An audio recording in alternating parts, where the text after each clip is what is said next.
चलिए आज एक ऐसे केस की परतों को खोलते हैं जिसमें एक सिनेमा घर की बेहद खौफनाक कहानी छुपी हुई है। एक ऐसा मामला जहां पर्दा गिरता है और अंधेरे में एक अनकही सच्चाई सामने आती है। आइए इस रहस्यमयी कहानी को समझते हैं।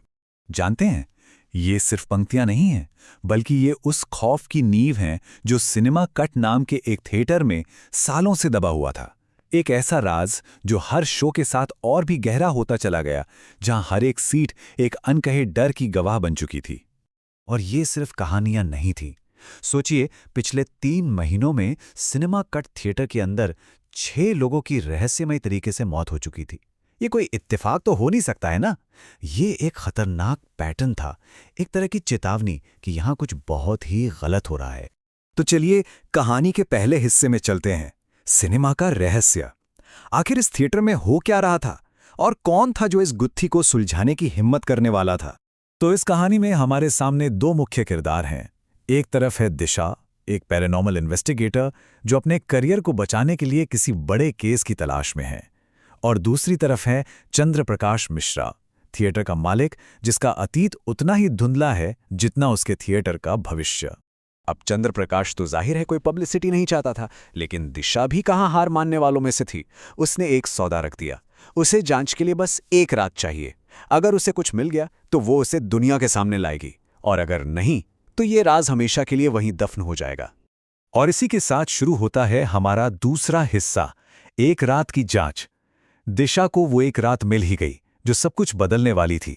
वो अब उस भुतहा माने जाने वाले स्क्रीन नंबर 3 के अंदर थी, सच का पता लगाने के लिए। थिएटर का जो बूढ़ा केयरटेकर था रतन, वो दिशा को चाबियां देते हुए ये खौफनाक चेतावनी देता है। उसकी कांपती हुई आवाज और डरी हुई आंखें ये साफ बता रही थीं कि दिशा सिर्फ एक खाली हॉल में नहीं, बल्कि किसी अनदेखी ताकत के इलाके में कदम रख रही थी। लेकिन दिशा का तरीका बिल्कुल अलग था। वो कोई पूजा पाठ या तंत्र मंत्र करने नहीं आई थी। नहीं, उसका नजरिया पूरी तरह से साइंटिफिक था। वो सिर्फ डेटा इकट्ठा करने आई थी, क्योंकि उसका मानना था डेटा कभी झूठ नहीं बोलता। और जानते हैं, उसे पहला सबूत बहुत जल्दी मिल गया। जैसे ही उसने अपना लैपटॉप सेट किया, स्क्रीन पर तापमान अचानक 18 डिग्री से गिरकर सीधा 4 डिग्री सेल्सियस पर आ गया। ये पैरानॉर्मल गतिविधि का एक क्लासिक साइन है, मतलब ऐसी ठंड जो हड्डियों तक को कंपा दे। तापमान में इस गिरावट के ठीक बाद दिशा को अपने थर्मल कैमरे में स्क्रीन के सामने एक बड़ी सी आकृति दिखाई देती है। लेकिन जब वो टॉर्च से उस जगह पर रोशनी डालती है तो वहां कुछ भी नहीं होता। मतलब उसकी टेक्नोलॉजी कुछ ऐसा देख रही थी जो इंसानी आंखें नहीं देख सकती थीं। मामला तब और ज्यादा गंभीर हो गया जब पास में रखा रिकॉर्डर अपने आप चालू हो गया और उसमें किसी के चीखने की एक दबी हुई आवाज थी। दिशा समझ गई कि इस आवाज और इस पूरी घटना का सोर्स एक ही जगह हो सकती है, प्रोजेक्शन रूम। और यहीं से कहानी एक नया मोड़ लेती है। अब ये सिर्फ एक भूत की तलाश नहीं थी, ये एक हत्या की जांच बनने वाली थी।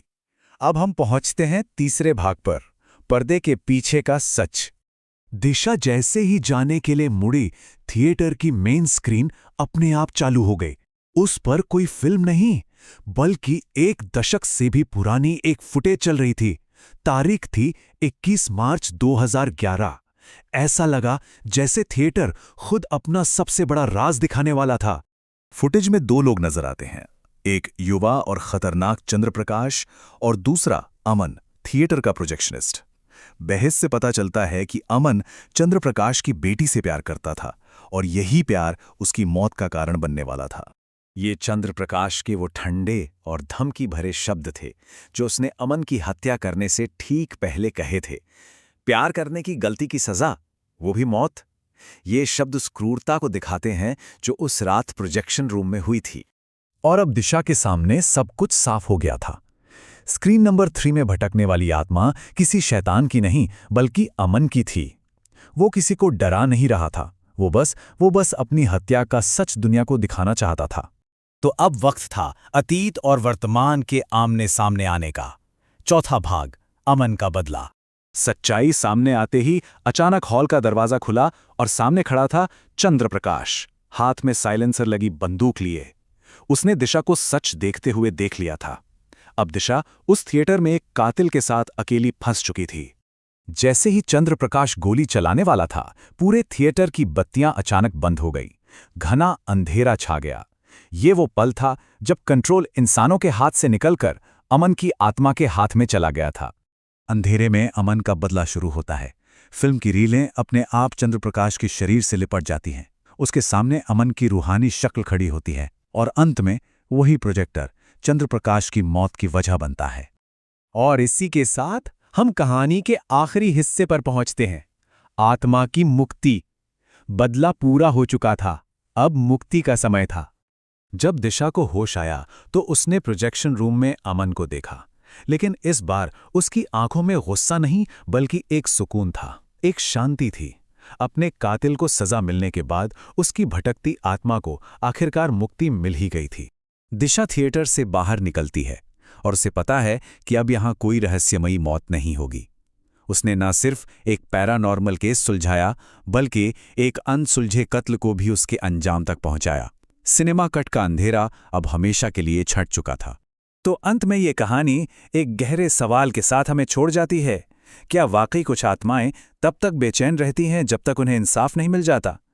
एक सवाल जिस पर जरूर सोचा जा सकता है।